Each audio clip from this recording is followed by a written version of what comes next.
할렐루야. 우리 주님의 은혜가 우리 모든 성도님들에게 풍성하기를 원합니다. 앞에 불을 다 켜주세요. 지금 불을 적게 켜놓은 것 같은데 불을 다 켜달라고요. 옛날부터 우리가 많이 부른 노래 가운데 인생은 나그네 길, 그런 노래가 있었죠. 기억하십니까? 기억하셔도 불러라고 얘기 안 할 테니까 가수가 누군지 저는 잘 모르겠는데 아무튼 인생은 나그네 길, 어디서 왔다가 어디로 가는가, 거룩하게 찬송가만 불러가지고 세상 노래는 모른다 또 그런 척하지 마시고 다 압니다. 아는 거. 세상 사람들도 고민을 했던 거지요. 도대체 뭔가, 인생이 뭔가. 여러분은 어떻게 생각합니까? 그 노래처럼 그저 구름이 흘러가듯 떠돌아다니다가 지나가는 것, 그렇게 생각하십니까? 아닙니까? 하나님의 자녀들인 우리는 분명한 답을 가지고 있습니다. 그 답은 뭡니까? 우리는 하나님으로부터 와서 이 땅에서 하나님을 위해 살다가 장차 하나님의 품으로 돌아가는 사람들이다.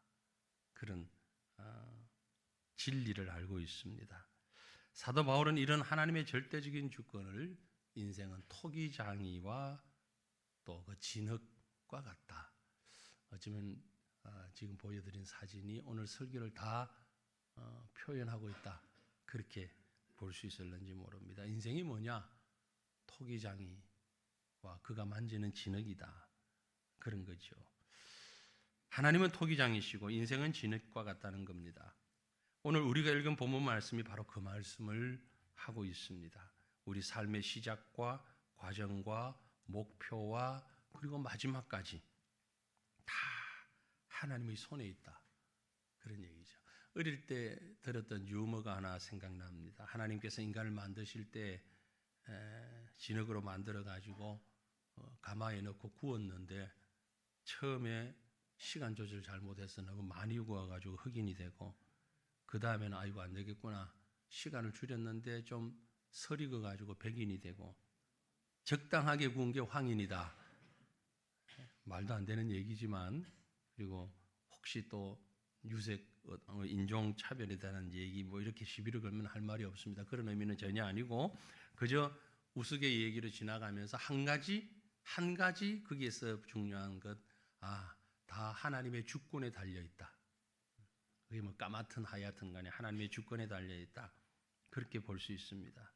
우리나라는 옛날부터 도자기를 잘 만드는 나라로 유명하지요. 문화 예술로 전성되어 왔습니다. 도자기 선이 곱고 색이 순하고 내적인 풍미가 있다. 세계적으로 유명합니다. 고려청자, 이조백자 이름은 다 들어보셨죠? 우리가 전문가가 아니지만 그런 아주 세계적으로 호평을 받고 심지어 영국의 대형 박물관에도 이런 것들이 전시되어 있을 만큼 아주 소중한 그런 물품들입니다. 일설에 의하면 정확한지 아닌지는 모르지만 임진왜란 때 일본 사람들이 우리나라의 그 도공들을 많이 끌고 가서 일본 도자기 예술을 발전시켰다. 이런 얘기도 일본 사람은 인정하지 않겠지만 역사적으로 그런 얘기를 하는 분들도 있습니다. 그만큼 우리나라의 토기가 유명하다라는 거죠. 현대에 와서는 이 토기를 잘 만드는 나라들이 뭐 특정하게 정해져 있지는 않습니다만은 그래도 조금 있습니다. 여러분이 별로라고 생각하는 우리 교회가 집중하는 선교지인 방글라데시에 잘하는 게 있는데 바로 토기입니다. 도자기입니다. 흙이 좋아요. 그러니까 여러분 방글라데시 가서 사올 것 없다 그러지 마시고 방문하셔서 우리 안목 있는 부인들이 가시면 시장에 가서 그 도자기를 사가시는 분들이 많이 있습니다. 자세히 보면은 그 도자기들이 무슨 메이크가 붙었냐면은 본문나 있죠? 그런 도자기들이 사실 거기서 만들어서 나오는 것들이. 한국에서 비싸게 팔리는 거 있잖아요. 거기서는 안 비싸요. 그러니까 다음에 선교지 갈 때 같이 가시자고요. 성경에는 도자기를 만드는 토기장에 관한 얘기가 많이 나옵니다. 오늘 우리가 읽은 이 본문을 포함해서 이사야 45장이라든지 예레미야 18장이라든지 여러 곳에서 하나님이 토기장이고 인간은 그의 작품인 도자기다, 토기다, 그런 말씀을 하고 있어요. 왜 이런 말씀들이 있습니까? 그것은 하나님께서 우리 각자를 향하신 계획이 있다는 겁니다. 그리고 그 계획은 참으로 무한한 가능성을 지닌 하나님의 계획이라는 겁니다. 사랑하는 성도들이요, 인생이 무엇이고 어떤 시작과 어떤 과정을 가지고 설명할 수 있을까? 나는 누구며 왜 존재하는가? 이 중요한 질문에 대한 답을 우리는 성경에서 찾을 수 있습니다. 먼저 결론적으로 오늘 이 말씀이 우리가 다 아는 것처럼 우리가 존재하는, 내가 존재하는 것은 하나님의 영광을 위한 작품이고 하나님의 계획과 섭리 가운데 있다, 이런 사실을 깨닫는 저와 여러분 될 수 있기를 바랍니다. 창세기 1장에 보면 하나님이 천지와 자연 만물을 창조하신 사건이 나옵니다. 이때 자연을 창조하신 하나님의 이름이 뭐라고 나오는 거 아니? 엘로힘이라는 이름으로 기록되어 있습니다. 놀라운 능력의 하나님, 절대자이신 하나님을 얘기하는 거죠. 그리고 창세기 2장에 가면 하나님이 인간을 창조하시는데 여기에 나타나는 하나님은 원어상 이름이 엘로힘이 아닙니다. 야훼라고 등장을 합니다. 우리가 소위 여호와라고 하는 말은 야훼라는 또 다른 발음의 변형일 뿐입니다. 야훼라는 하나님의 이름은 인간과 언약을 세우시고 그 언약을 지키시고 인간을 사랑하시는 하나님, 그리고 사람과 1대1의 관계를 맺으시고 그 사람으로부터 경배받으시기를, 예배받으시기를 기뻐하시는 하나님, 그 하나님을 야훼라고 부른 것입니다. 이제 우리의 생각을 그 야훼 하나님, 여호와 우리 하나님께서 인간을 창조하시던 순간으로 잠깐 우리의 머릿속에 있는 생각을, 우리의 연상을 옮겨가서 우리의 시작과 또 목적을 한번 살펴보기를 원합니다. 여러분, 한 덩어리의 진흙이 하나님의 손에 있었습니다. 우리는 가끔 하나님을 향해서 이렇게 원망할 때가 있죠. 하나님, 날 왜 이렇게 만들었습니까? 날 좀 더 미인으로 만들어 주셨으면 좋았을 걸. 키도 좀 날씬하고 몸도 아주 쫙 빠지는, 그리고 얼굴도 아주 조그만하면서 아주 멋진 그런 사람으로 만들면 좋았을 텐데, 하나님, 난 눈이 왜 이래 작습니까? 저보고 하는 얘기 아닙니다. 사실은 제가 눈이 작아요. 인정하지요. 눈 작다고 불편한 건 전혀 없습니다. 딱 한 가지 있습니다. 안약 넣을 때 좀 불편합니다. 좀 손을 잡고 안약을 넣어요. 저는 우리 여기 앉아가지고서도 이렇게 안약을 넣는 분들 보면 참 신기해요. 이거 어떻게 들어갈까? 꼭 저는 손이 필요하거든요. 그것도 왜는 별로 불편한 게 없지만, 하나님이 왜 나를 이렇게 만드셨을까? 하나님, 나는 왜 가난합니까? 하나님, 나는 왜 한국에 태어났습니까? 미국 태어났으면 영어 안 배워도 되는데. 하나님, 날 이렇게 원망할 때가 얼마나 많아요. 혹 이런 다양한 질문을 가져보신 분 계십니까? 아마 계실 거예요. 아마 우리 모두가 약간은 그럴 수 있을 것입니다. 그래서 거기에 대한 답을 선명하게 드리겠습니다. 바로 오늘 우리가 읽은 말씀 20절, 21절 말씀, 우리 다 같이 소리내서 같이 읽겠습니다. 이 사람아, 네가 누구이기에 감히 하나님께 반문하느냐? 지음을 받은 물건이 지은 자에게 어찌 나를 이같이 만들었느냐 말하겠느냐? 토기장이가 진흙 한 덩어리로 하나는 귀 있을 것을, 하나는 천이 쓸 그릇을 만들 권한이 없느냐? 답이 됐습니까? 하나님, 나를 왜 이렇게 만드셨어요? 나를 왜 여기에 만드셨어요? 왜 이 같은 세월, 이 같은 세상, 지금 이 타이밍에 나를 살게 하셨습니까? 하나님, 나를 왜 저 사람 만나게 했습니까? 모든 질문에 대한 하나님의 대답은 야, 이 사람아, 꾸짖는 말입니다. 야, 이 사람아, 네가 누구기에 감히 하나님을 향하여 반문하느냐? 지음을 받은 물건이 지은 자에게 어찌 나를 이같이 만들었느냐 말할 수 있단 말이냐. 진흙을 손에 잡은 토기장이는 자기 자신의 생각과 필요에 따라 원하는 그릇을 만들 자유가 있습니다. 그 진흙에게 허락받을 필요가 없습니다. 그리고 도자기를 다 만들어서 말려서 유약을 칠하고 또 잘 구워서 완성된 것 같은데 이리저리 돌려보다가 마음에 들지 않으면 깨뜨려 버립니다. 흠이 있거나 잘못 만들어지면 주저없이 깨뜨려 버립니다. 그것은 전적으로 만든 자인 토기장이의 자유로운 선택이죠. 오늘 우리가 읽은 본문 말씀은 우리 영혼에 대한 이러한 하나님의 절대적 주권, 그 주권 속에 선택과 유기에 관한 모든 것을 포함하고 설명하고 있는 말씀입니다. 선택이란 하나님께서 그의 주권적인 섭리하에서 인간들 속에 아무 공로가 없음에도 불구하고 구원하시기로 작정하시고 특별 은혜로 불러주신 은혜로운 행동, 그걸 선택이라고 그러고 그 반대를 유기라고 합니다. 동시에 선택하신 영혼들은 각기 다른 시간, 다른 모습으로, 다른 환경에서 하나님의 선택하심을 또 하나님께서 주신 사명을 깨닫고 감당하며 하나님의 손에 합당하게 살아가게 되는 것입니다. 이 모든 것의 전 과정은 누구 손에 있느냐? 하나님의 손에 있어요.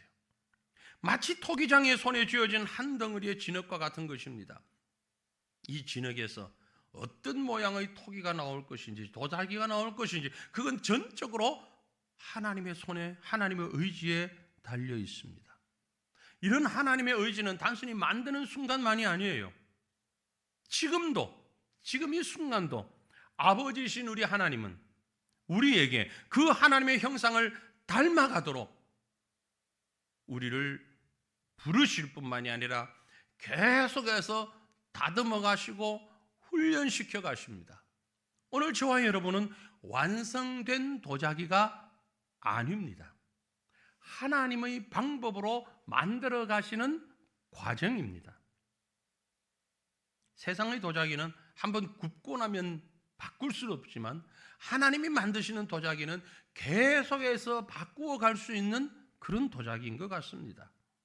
하나님이 우리 인생의 토기장이가 되셔서 때로는 굵게, 때로는 약하게, 어떤 것은 오목하게, 어떤 것은 두텁게 잘라주시고 붙여주시고 우리를 만들어 가십니다. 위험한 걸 붙들고 있을 땐 그걸 버리게 하셨고 이리저리 조작하던 마치 잘라주셔서 오늘날 우리 같은, 지금의 우리와 같은 모습으로 하나님이 작품을 만들어 주신 것입니다. 아니 지금도 만들고 계십니다. 하나님의 이 작업은 우리 생명이 끝나는 날까지 계속될 겁니다. 성경이 말씀하기를 하나님은 우리를 천사보다 조금 못하게 영광과 존귀로 관을 씌우셨다라고 말합니다. 그것도 일시적으로. 창세기 2장에 하나님이 인간을 만드신 장면이 나온다고 말씀드렸는데 그곳에서도 그 앞에 1장에서도 마찬가지였고 하나님이 인간을 만드시고 창세기 1장, 2장을 통틀어서 가장 많이 하셨던 말씀이 보시기에 좋았더라. 보시기에 좋았더라. 그리고 2장에 인간을 만드신 다음에 좀 특별하게 말씀하시기를 심히 좋았더라. 보시기에 심히 좋았더라.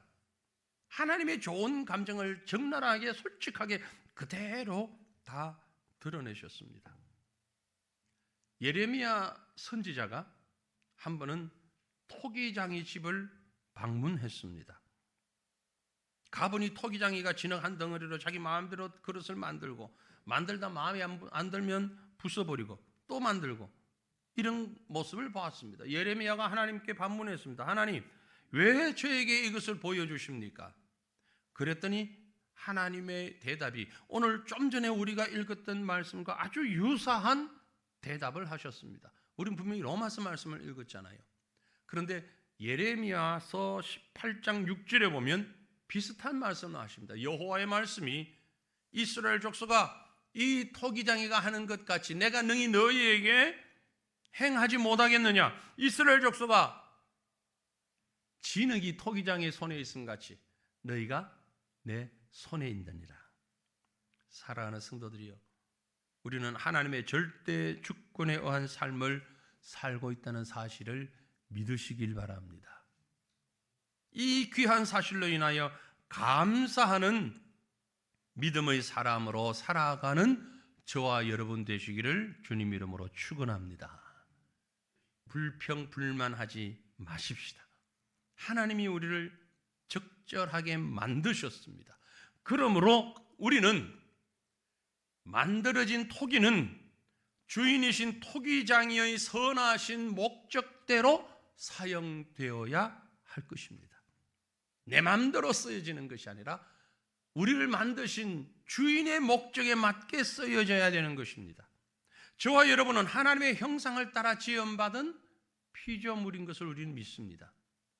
창세기 2장 말씀드렸습니다. 2장 7절에 보면 여호와 하나님이 땅의 흙으로 사람을 지으시고 생기를 그 코에 불어넣으시니 사람이 생명이 되니라고 했습니다. 빨간 색깔로 제가 칠해놨는데 지으셨다.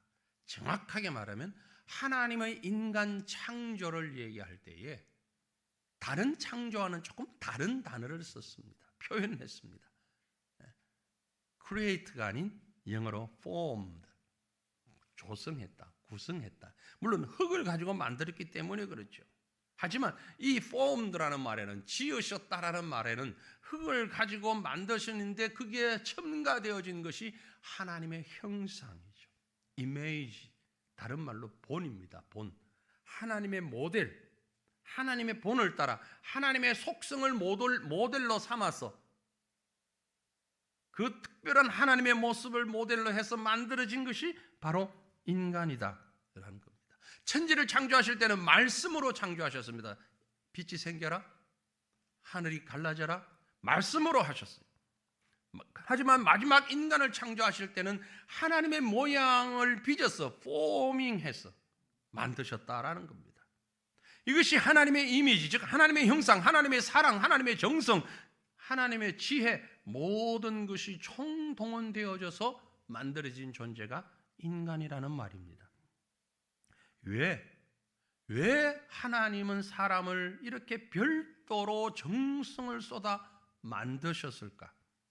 그리고 심히 좋았다고 말씀하셨을까?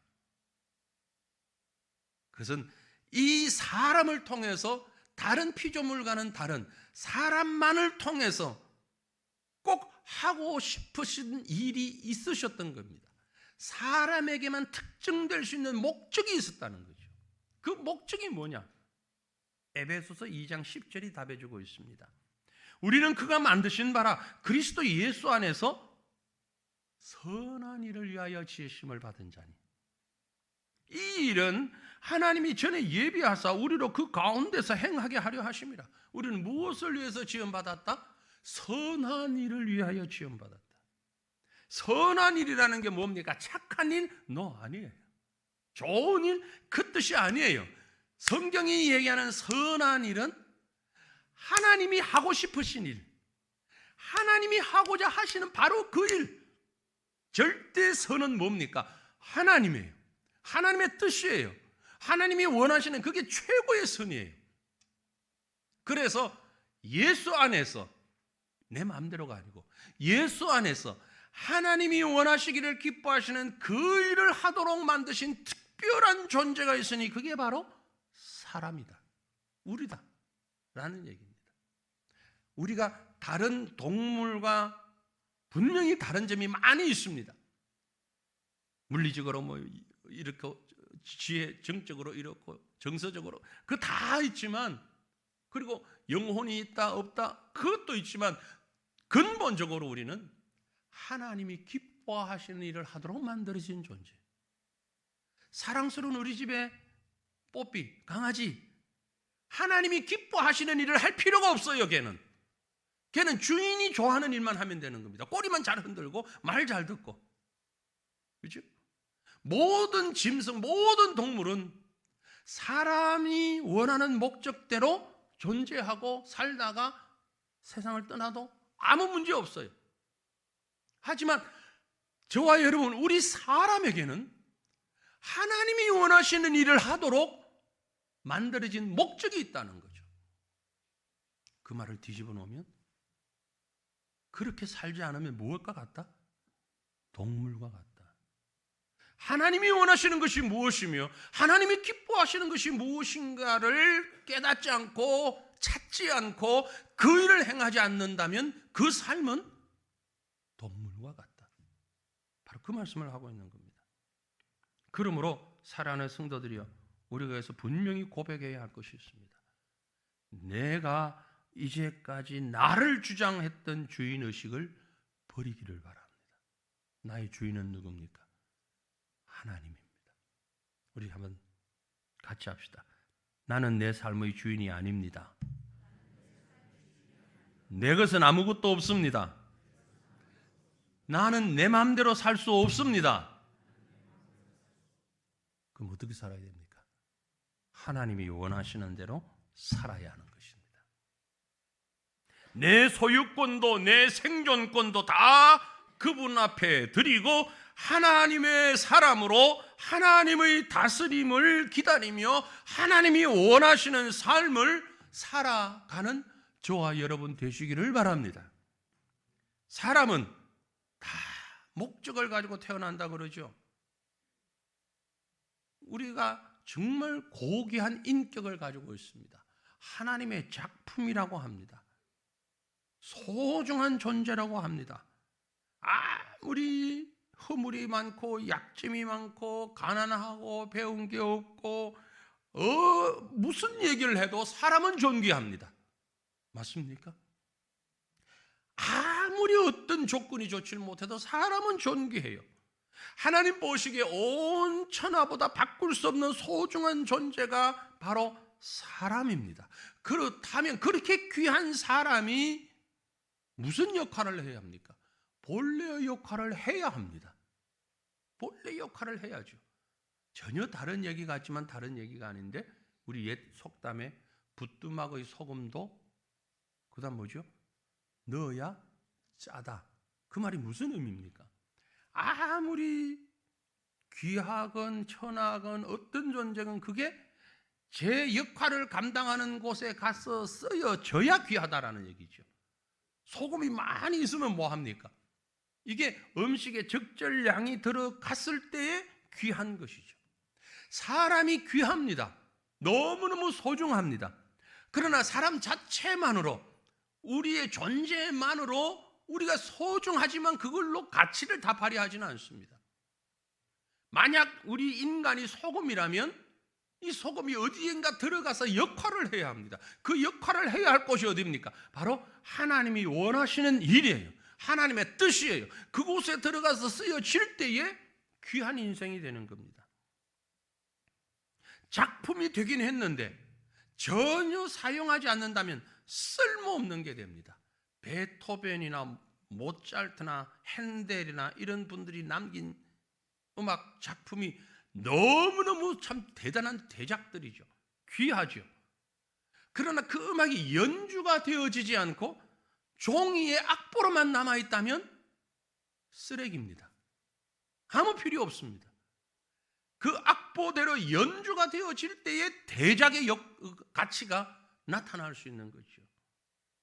마찬가지입니다. 우리 한 사람 한 사람의 존재 가치가 너무너무 중요하지만 무엇을 위해 사용되느냐, 언제 사용되느냐에 따라서 그 귀한 목적이 빛을 발할 수 있는 것입니다. 하나님께서 도자기를 만들었습니다. 너무 이쁜 그릇을 만들었습니다.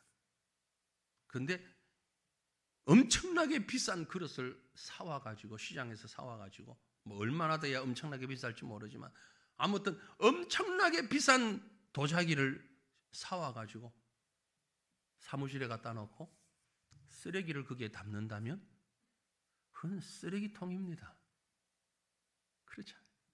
그 비싼 걸 가지고 와가지고 집에 있는 강아지 사료를 담아서 주면 그건 개밥 그릇이에요. 안에 무엇이 들어가는가에 따라서 가치가 달라진다라는 얘기입니다. 유명한 가수 한 사람이 시카고에서 빌리그리암 목사님의 설교를 열심히 들었습니다. 주님을 영접했습니다. 뜨겁게 사랑했습니다. 예전에 알았고 믿었던 예수님, 자기가 연예계에서 가수 생활을 하면서 인기가 높아지면서 돈을 많이 벌면서 그만 그 예수님을 잊어버리고 살았습니다. 그러다가 그날 빌리그레암 목사님의 설교를 들으면서 이 말씀이 가슴에 화살과 같이 박히기 시작했습니다. 그리고 내가 주님께 다시 돌아가야 되겠다. 다시 옛 신앙을 회복해야 되겠다. 그는 당시 인기 최정상의 가수였고 그 인기로 시카고 방송국 디렉터로서 음악 감독으로서의 엄청난 대우를 받고 있을 때입니다. 그러나 그날 밤 자기 앞에 자기를 주님 앞에 자기 인생을 송두리째 내려놓았습니다.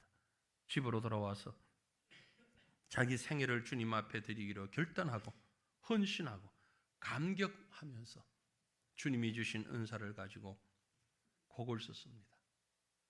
음악을 만들었어요. 우리가 잘 아는 곡입니다. 주 예수보다도 귀한 것은 없네. 세상 부귀와 바꿀 수 없네. 찬송가 94장이에요. 가사를 적고 그 곡을 적어나갔습니다. 그가 바로 베브르 쉐아라고 하는 사람입니다. 일생을 빌리그레암 목사님과 함께 팀을 이뤄 찬양 봉사를 했습니다. 그 다음날 방송국에서 전화가 왔어요. 당신이 어제 우리에게 연락해서 계약을 파기하겠다고 더 이상 방송을 못하겠다고 음악 감독 역할을 못하겠다고 했는데 우리가 사례를 봉급을 3배로 올려주겠습니다. 합시다. 그랬을 때 이 쉐아의 대답은 이랬습니다. 미안합니다. 전화를 좀 늦게 거셨네요. 지난밤 내 목소리는 주님 앞에 바쳐졌습니다.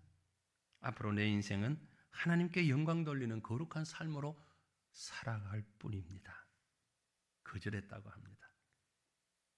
세상을 떠나 주님을 향한 삶이 되었기 때문에 더 이상 세상에서는 인기를 누릴 수 있을지 모르지만 그리고 그 인기를 지금은 잃어버렸는지 모르지만 주님께 바쳐진 삶이기 때문에 무대에서 받을 수 있는 사람들의 박수와 많은 부요를 이제는 주님으로부터 받는 풍요로 채울 수 있었던 것입니다. 사랑하는 성도들이여, 내 삶의 목적이 무엇인가를 돌아보며 쓰임에 합당하게 살아가는 인생들 되시기를 축원합니다. 동시에 우리는 이 말씀을 생각하면서 꼭 기억해야 할 것이 있습니다. 진흙 한 덩어리의 본질을 아는 겸손이 있어야 한다라는 말씀입니다. 이게 우리의 자존심이고 우리의 자아상이기도 합니다. 동시에 우리의 영적인 신앙 고백이기도 합니다. 여러분, 우리가 아무리 잘났어도 아무리 대단해도 우리의 시작은 진흙 한 덩어리에 불과했던 것을 잊지 마시길 바랍니다. 우리가 스스로 볼 때 진흙 한 덩어리 바로 그겁니다. 그게 하나님 앞에서 하나님, 내가 원해서 만들어진 것 아닙니다. 불평할 수 없는 것처럼 원함도 없습니다. 하나님 앞에 그대로 하나님이 만드셨습니다. 하나님이 만드시면서요, 강팍하게 만들 수도 있고 선하게 만들 수도 있어요. 출애굽기에 나오는 바로 왕을 보세요. 하나님이 그 마음을 강팍하게 하셨다고 그랬잖아요. 여러분, 하나님이 우리의 마음을 강팍하게 하지 않으신 것에 대해서 감사하시길 바랍니다. 그렇게 하나님을 예배할 수 있는 자로 만드신 것을 찬양하시기를 바랍니다. 오늘 우리가 읽은 본문 아까 보았는데요, 19절 말씀에 혹 내가 내게 말하기를 그러면 하나님이 어찌하여 허물어 하시느냐, 누가 그 뜻을 대적하느냐 할 것이라고. 이 질문에 대한 답변 똑같습니다. 아까 우리가 했던 답변, 아니 하나님이 하신 답변 20절로 21절 반복하게 만듭니다. 이 사람아, 네가 누구기에 감히 하나님을 반문하느냐, 지음을 받은 물건이 지은 자에게 어찌 나를 이같이 만들었냐 하겠느냐. 토기장이가 진흙 한 덩이로 하나는 귀 있을 그릇을 하나는 천이 있을 것을 만들 권한이 없느냐, 있지 않느냐. 그 그릇을 만든 분이 지금 나를 만드셨어요. 반죽하고 정성을 담아서 우리를 만드셨어요. 그러므로 나된 것은 내 힘이 아닙니다. 내 의지가 아닙니다. 내 뜻이야 아니에요. 하나님의 뜻이에요. 잘 되어도 못 되어도. 그러므로 여러분, 하나님 앞에 모든 걸 맡기실 수 있기를 바랍니다. 하나님은 원하시는 대로 저를 만드시옵소서. 이게 진정한 겸손입니다. 우리 성도들이 겸손을 이해를 잘못하고 계실 때가 많은 것 같아요. 무엇이 겸손입니까? 아니, 나 못해요. 나 안 합니다. 이거 겸손 아닙니다. 나 못합니다. 다른 사람, 저는 그런 걸 잘 못하고 잘하는 사람 시키세요. 이거 겸손 아니에요. 겸손은요, 내 뜻대로 말고 하나님의 뜻대로 하겠습니다. 이게 겸손이에요. 우린 평생토록 우리의 존재는 진흙 한 덩어리에 불과했는데 지금 하나님이 나를 이렇게 만드셨으니 내가 가진 것, 내가 할 수 있는 것, 내가 아는 것, 이 모든 것을 하나님을 위해서 하나님이 기뻐하시는, 앞에서 말씀드린 대로 하나님의 선하신 뜻을 이루는 일에 쓰겠습니다. 이 겸손의 고백을 아끼지 않는 저와 여러분 되시기를 간절히 바랍니다. 우리가 습관처럼 말하고 찬송하고 기도하고 그렇게 해왔는데 습관화 되지 않았으면 좋겠어요. 우리 함께 찬양을 한 절만 같이 해볼까요? 내 주여 뜻대로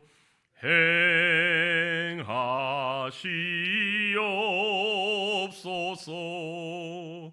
온 몸과 영혼을 다 주께 드리니 이 세상 고락한 주인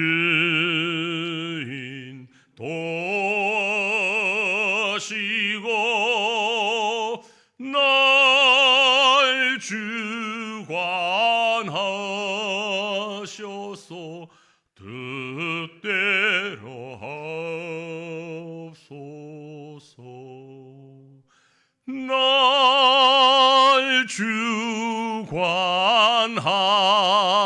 주관하셔서 뜻대로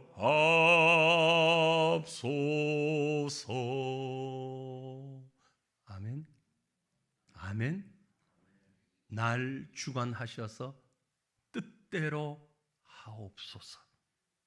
우리의 기도 속에, 우리의 고백 속에, 우리의 삶 속에, 우리의 대답 속에, 우리의 대화 속에 꼭 빠지지 않는 말, 날 주관하셔서 뜻대로 하옵소서. 나는 진흙 한 덩어리에 불과합니다. 내가 많이 가졌다고, 많이 배웠다고, 바쁘다고, 나 똑똑하다고, 나 능력 있다고, 그것이 핑계가 되지 않기를 원합니다. 날 주관하셔서 뜻대로 하옵소서. 그분의 뜻이 뭐예요? 앞에서도 우리가 보았는데 로마서 8장 28절 우리가 알거니와 하나님을 사랑하는 자 곧 그의 뜻대로 부르심을 입은 자들에게는 모든 것이 합력하여 선을 이루느니라. 날 주관하셔서 뜻대로 하옵소서. 주님 앞에 맡긴 자, 순종하는 자, 진정으로 겸손한 자에게는 모든 것이 합력하여 하나님의 뜻을 이루어가는 줄로 믿습니다. 내가 이 일을 하면 안 될 것 같은데, 그럼 내 사업이 망하는데, 그러면 우리 가정에 문제가 되는데, 그럼 내 건강에 문제가 되는데, 수입에 문제, 여러 가지 문제가 있지만 모든 것이 합력하여 하나님의 선, 하나님의 뜻을 이루어간다고 성경이 분명히 말씀하고 있습니다. 그래서 우리 예수님은 겟세마네 동산에서 기도하실 때 나의 원대로 마옵시고 아버지의 원대로 하옵소서라고 기도했던 이유가 바로 여기에 있습니다. 사랑하는 성도들이요, 저와 여러분은 귀한 그릇이 되도록 이미 예정된 사람들입니다. 예수를 믿는다는 것은 이미 우리가 귀한 그릇으로 선택받았다는 것을 의미합니다. 이제 우리가 해야 할 일이 무엇일까요? 우리 십자가를 지는 일입니다. 자기를 부인하는 일입니다. 주님의 뜻대로 나를 드리는 일입니다. 영혼을 품고 기도하는 일입니다. 우리가 알고 있는, 우리가 귀로 들었던 그 많은 성도의 본질과 사명과 본분이 바로 우리가 해야 할 일들입니다. 아마 우리 가운데 99.9%의 사람들은 내가 무엇을 해야 하는지 몰라서 안 하는 분은 안 계실 겁니다. 다 합니다. 다 합니다. 어제 점심 먹으러 가면서 교역자들이 그런 얘기를 하면서 농담 삼아 진담 삼아 한 얘기를, 우리 성도들 가운데 여러 사람들이 그런 얘기를 하는데, 목사님 훈련 프로그램 없냐고. 훈련. 그래서 제가 대답했어요. 맨날 훈련만 받고 실전은 언제 하려고 그러냐. 지금 우리는 훈련병이 필요한 게 아니고 전투병이 필요한데, 30년 50년 예수 믿고도 훈련 제장 훈련. 여러분 언제 실전에 나가실래요? 훈련 필요하죠. 불필요하다는 얘기 아닙니다. 맨날 훈련 타령만 하지 마시고, 지금 우리가 해야 할 일은 이미 우리는 훈련 받았고 실전을 통해서 훈련해야 할 사람들이니, 우리가 알고 있는, 내가 지금 순종해야 되는, 하나님이 내게 명하시는 그 일들을 감당하는 자가 되어야 되는데, 이게 귀한 그릇인데 우리가 진흙 한 덩어리였다는 사실을 잊어버리고, 마치 내가 태어날 때부터 금덩어리로 태어났기 때문에 적어도 나는 그런 일은 할 수 없다고 생각하고 있는 것인지, 아니면 아직 내가 그릇으로 조성되지 않았기 때문에 내게 뭘 담으면 다 새 나가버리고 말 거라고 생각하시는 것인지. 아니요, 하나님은 이미 우리를 만드셨어요. 어떤 자는 금그릇으로, 어떤 자는 은그릇으로, 어떤 자는 질그릇으로, 어떤 자는 나무그릇으로 하나님이 만들어 놓으셨어요. 만드신 대로 하나님을 품고, 하나님의 뜻을 품고, 영혼을 품고 아버지의 원대로 되기를 간구하는 하나님 아버지의 귀한 작품이 되는 그런 인생을 살아가는 저와 여러분 되시기를 우리 주님의 이름으로 축원합니다. 함께 기도하겠습니다.